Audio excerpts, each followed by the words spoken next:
And to the read, where we each week look at some good read that really helps to explain this blizzard of news coming at you.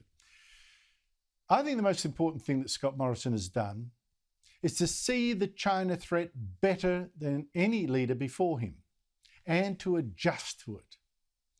Now, that's why he's attacking Labor this week with such confidence and aggression. Now, Paul Kelly is the editor-at-large of the Australian newspaper. Has now produced yet another book. He's done a whole string of histories.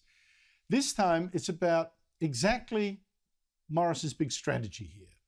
It's called Morrison's Mission, How a Beginner Reshaped Australian Foreign Policy. And Paul Kelly joins me now. Paul, it's great to catch up with you. Honestly, you couldn't have timed this book much better. Really, it's just bang on now.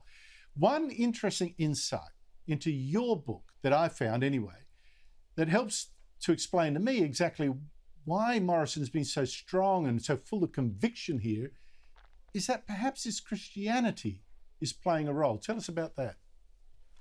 Andrew, first of all, thanks so much for talking to me about the book.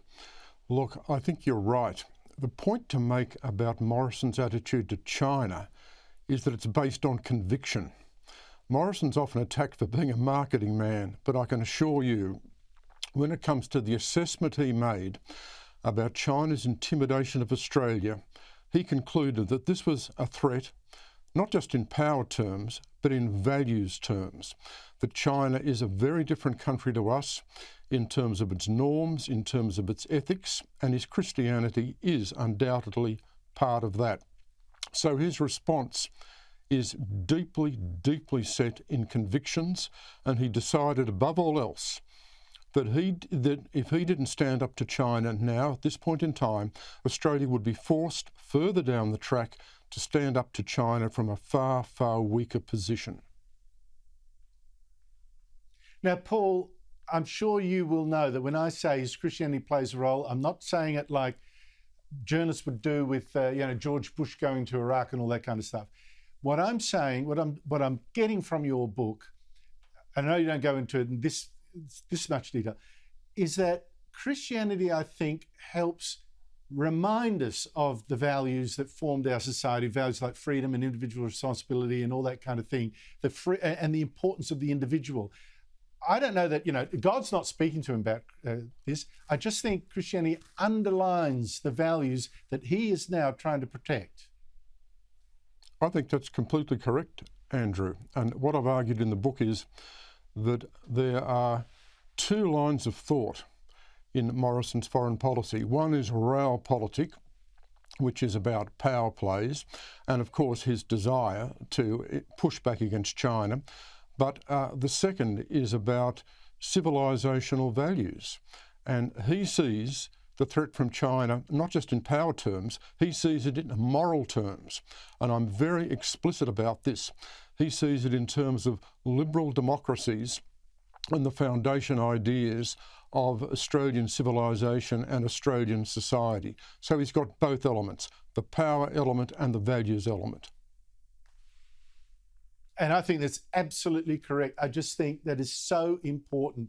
Now, but as you say, while Scott Morrison does see the challenge here correctly, it's written amazingly well in a book we discussed last week called The Long Game, written by perhaps President Biden's top Chinaman.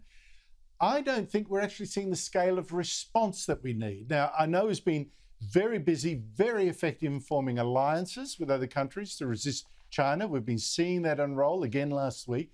But I'm not sure that enough is being done, for instance, on our military defences and our security from blockade, things like petrol supplies or, essentials, being able to make our own essential stuff. What do you think of that? Okay, well, I think there are 2 points here, Andrew. The first point is to emphasise what he has done, because he actually has done a lot following on from the Turnbull government banning Huawei from the 5G network, then the regional diplomacy, getting up the Quad at leaders level, deepening and broadening the alliance with the United States, working more in the region with Japan and India, and then having the insight to do the deal on nuclear submarines, recognising that the United States and the United Kingdom might come along with us. So Put all that together, that is a very substantial response to China. Now, to go to your question, is it enough? Well, I guess one of the difficulties in terms of Australia's response to China is, well, whatever could be enough. And prime ministers here are limited by what I would call a sense of Australian complacency. And I think it's probably true to say that the Australian public is not yet aware of the magnitude of the challenge that we are going to face from China and the extent to which, if it does materialise, it's going to change the norms of our society. Now, we have to get there, we have to manage that. Every Prime Minister is going to have to manage that, and that's really going to be a pragmatic test about how far you can go in terms of altering the norms of our society, because people expect a lot from social spending, they expect a lot from health and education. And if you're going to say to people, well, no, we have to fundamentally change our priorities, that's going to be a very big call. And we haven't even talked about the cultural revolution needed to make younger Australians think this country is actually worth defending in the first place. I'm actually out of time, but I've just got enough for a quick comment from you on this. What do you make of Scott Morrison's attack on Labor, the very personal, Manchurian candidate, all that kind of stuff? Andrew, this, I think, is not really about foreign policy. What's happened is very clear. Over the last 12 months, Anthony Albanese has branded Scott Morrison's character and damaged his character, and Morrison has not branded Albanese. We've only got 3 months to go to the election, and the government is now in a state of panic. They know that they have to brand Albanese in a decisive way if they're to prevent him winning the election. That's what it's all about. It's a branding exercise when it comes to the economy, tax, and national security. Yes, that's true. And I also think it's tapping into a political reality that your enemies will shout your virtues more than your friends will by attacking you for saying what is most effective in your own case. Paul Kelly, thank you so much for your time. Your book is a must read. In fact, the whole China thing is an issue we all must address. Thank you very much.